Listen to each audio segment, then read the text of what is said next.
is Max. Welcome back to another CSR2 video. I'm here with the Aurora Tour. This is the Flash event. I'm on my last 5 races. The question is, how tough does it get by the end, right? I've been pretty lucky. I got 2 stage 6s from the event, both of which seems okay. Now, transmission's a strong one, but engine's relatively weak. However, in combination of the two, I'm looking at about an 8.2 time to start with. Possibly being able to beat Dyno with this car a little bit, maybe an 8.1 run if everything's perfect. The car's a little sensitive to the launch point. However, a poor launch simply means you run Dyno versus a good launch, a perfect launch can get you under Dyno. So assuming we can do 8.1s on an 8.25 Dyno, let's see if I can get through to the end. Worst case scenario, I can wait for the crates. That would mean a little bit of a wait because unfortunately to get to loyalty crate, I pretty much have to wait till the last day of the event. And that's only if I don't miss any. If I mess up and miss some of the crates, I won't be able to get it. So it looks like we're already going to get stopped at race 28. This is the new method of getting players to spend, right? All events are easy until the end. And then all of a sudden, out of nowhere, we now deal with a super difficult run where the run before might be super easy, and then all of a sudden your opponents get so much faster that your win becomes a loss. Okay, so I beat that guy by 1,000s. That means race 29, I am done. There's no way I'm going to be able to beat that. That means by the end, race 29 and 30, probably you're looking at 7.7 type runs, or maybe even faster. Let's see what 29 is to give me an idea how much more upgrades I'll need, and then we'll come back once I have the upgrades to complete the video.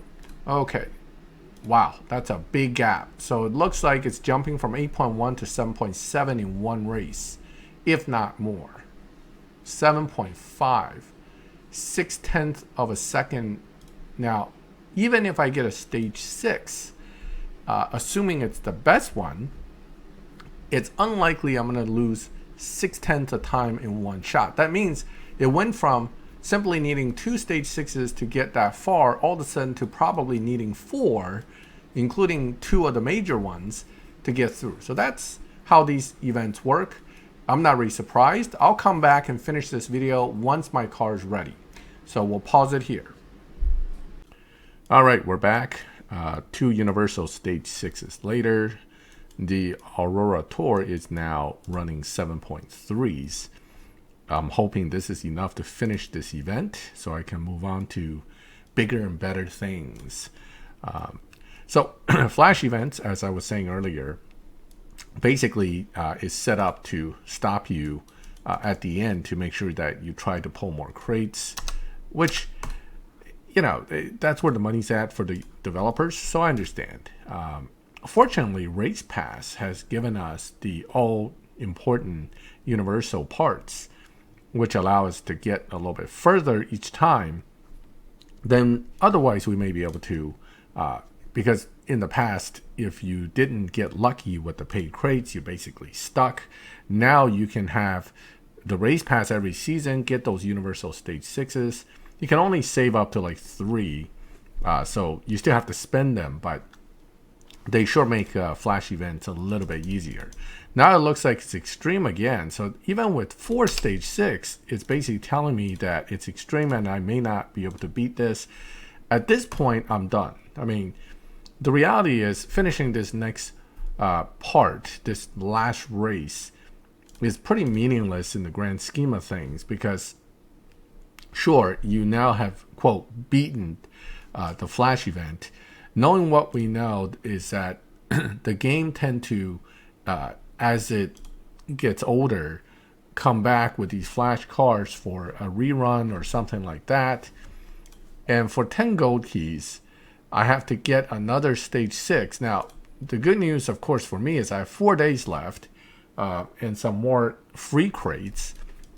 So there's hope that before the event completely ends in the last few hours, I can get my crate up to the point of that final free crate and therefore potentially get the last stage 6 that I need. That's not a duplicate. That's important too. Let me see how many crates I've had so far. 3. So I need 4 more in 4 days, which makes sense, right? 12 hours. I think it's like 24 hours each time. So it's going to be cutting it pretty close to get, but I have to be on top of it. I have to get the free crate as soon as it comes in each time. So around 9 p.m. tonight, my time, I have to come and look, hit that free crate, keep it moving forward, and get to that, ultimately, that last free crate to get this event done.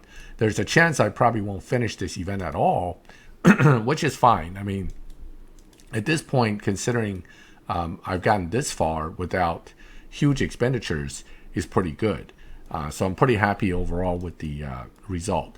The Aurora Tour, unfortunately, or fortunately, it is a low performance point high evo car, but unfortunately, it beats Dyno for only a limited amount, and it doesn't seem to have a lot of tunability. So it's one of those build it, run it, and forget it type cars. For players who don't like to tune, it's not a bad car. For those of us who like to tune, to try to find little niches for the car, it's not as flexible as some of the other good cars in the game. And certainly it's not bad performance-wise for a Flash car, but it's also not the fastest thing out there or anything. So for those of you who are thinking of still jumping into the event, if you have lots of Zenvo fusions from years of Zenvo cars that's already been here, feel free to jump in and see what you can do, but understand that you probably cannot finish without at least, I'm looking at, I won 2 stage 6s and I got lucky and got engine and trans. And then I used 2 universal stage 6s to get the the body and the tire, which put me at 7.3. That means the last one that I need in order to probably get to 7.0 that we just saw would have to be nitrous, because I know turbo and intake won't drop the time that much individually. They generally don't. So that's a very specific stage 6 I have to get very lucky on the free crate loyalty to get through this event. And quite honestly, at this point, I'm not really expecting that to happen. So I'm going to call it here. I hope you enjoyed the video and the event as far as I can get. If you like the video, leave a like. If you like my channel and like this kind of videos, subscribe, hit the bell, and get notified when I put up new videos. And as always, thank you for watching my videos. I'll catch you next time.